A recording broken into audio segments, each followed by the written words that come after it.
1949 was a time of new beginnings in the United States.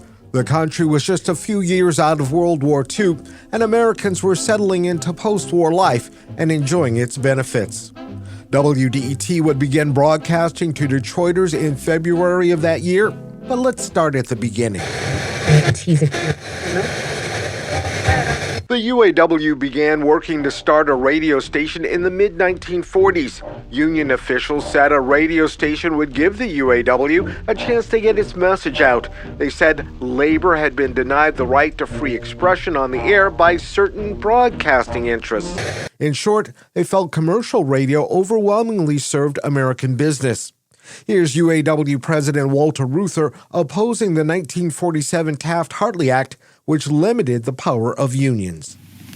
If Congress wants to make a contribution towards industrial peace in America, it must begin to deal with the people's problems.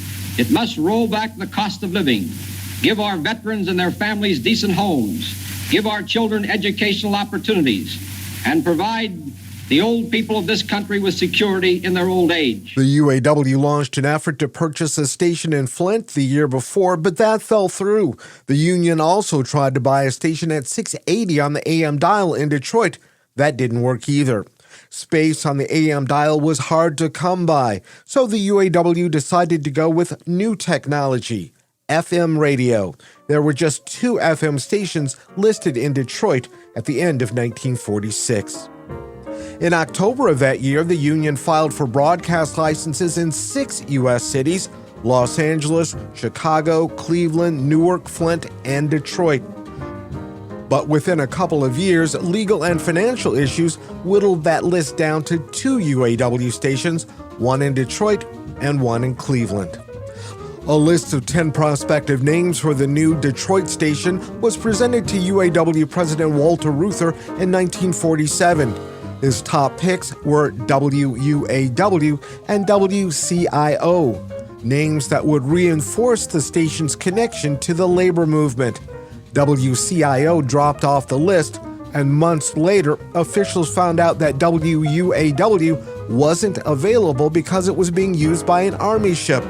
So, in 1948, the station began using WDET.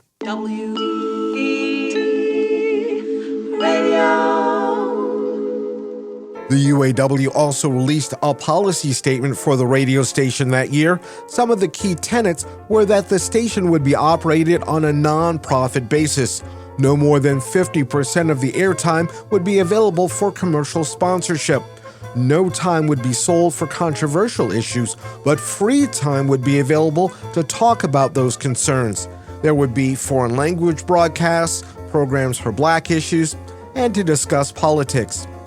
Ben Hoberman was named the first manager of WDET in November 1948. Millie Jeffrey was named director of the UAW-CIO radio division in June 1949. Initial broadcasting hours would be from 3 to 10 p.m. Monday through Friday and 8 a.m. until 10 p.m. Saturday and Sunday. The dedication of the station took place on Saturday, December 18, 1948. Notables such as UAW President Walter Reuther and Michigan Governor-elect G. Mennen Williams were on hand to dedicate the new studios of WDET, located near Burt Road and Capitol Street on Detroit's west side. Broadcast testing began on January 23, 1949, and then it was time for the station to start in earnest. One of the very first programs broadcast on WDET was Community Clinic. The topic of discussion was, should there be fair employment legislation in Michigan? The program ran at 1:30 p.m. on Sunday, February 13th, the station's first regular broadcast day. WDET continued to build its eclectic programming through 1949 and 1950.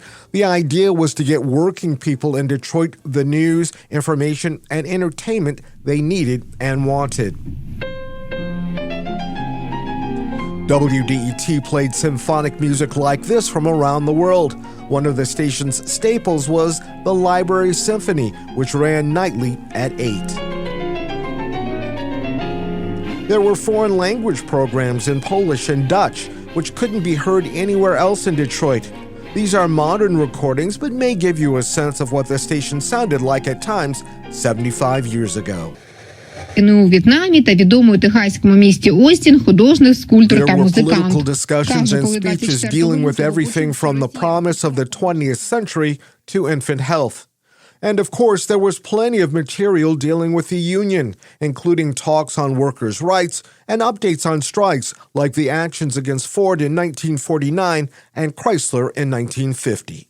Here's UAW President Walter Reuther captured on film in the early 1950s speaking at a labor event. WDET's microphones were front and center. Strengthened in the solidarity of human brotherhood, strengthened in the knowledge that free people working together with heart and mind can move mountains. They can stop war, and they can build a better world for their children to grow up in. That's the spirit of the UAW. WDET continued providing diverse programming through 1950 and 51, but there were ominous signs on the horizon. The union shut down operations at its Cleveland station in June 1951 because, quote, the organization could not continue the financial burden involved in the deficit operation of the nonprofit station. Some of the resources saved from that closure were diverted to WDET. But even that wasn't enough. By October 1951, WDET had assets of more than $134,000, but it had larger liabilities, leading to a net loss of more than $40,000.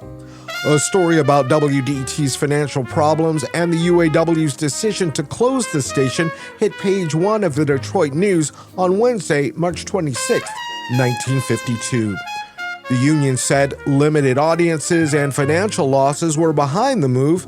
Not enough Detroiters owned FM radios at the time to build an audience capable of sustaining the station. Walter Reuther wound up giving WDET to Wayne University, then controlled by the Detroit Board of Education, on April 1st, 1952.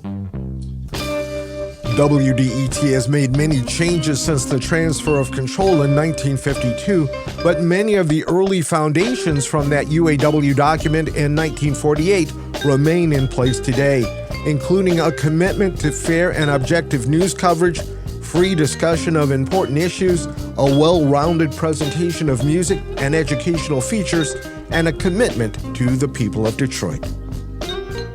I'm Jerome Vaughn, WDET News.